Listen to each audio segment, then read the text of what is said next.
l'amic Jordi va aparèixer un bon dia per aquí, era indomable, vull dir, es ficava amb la gent, doncs, i realment doncs, us he de dir que va ser una experiència d'aquelles de dir, Jordi, no tornis més, no?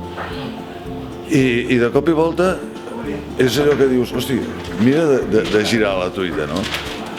Li comences a donar un tracte diferent, un tracte que se sentís una miqueta més agustell, i realment el Jordi ha canviat una bestiesa, vull dir.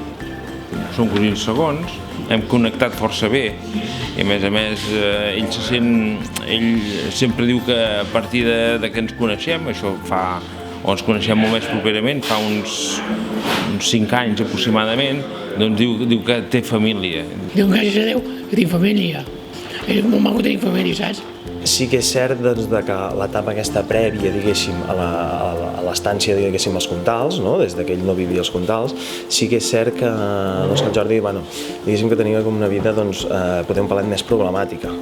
És un servei que s'adequa molt bé a les necessitats que en aquell moment tenia el Jordi, no? I jo crec que el resultat d'això el tenim ara.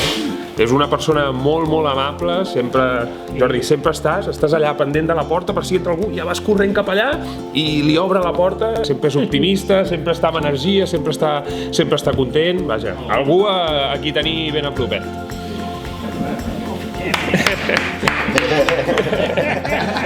Li fa que el tiquet i sempre li posem una dedicatòria, no?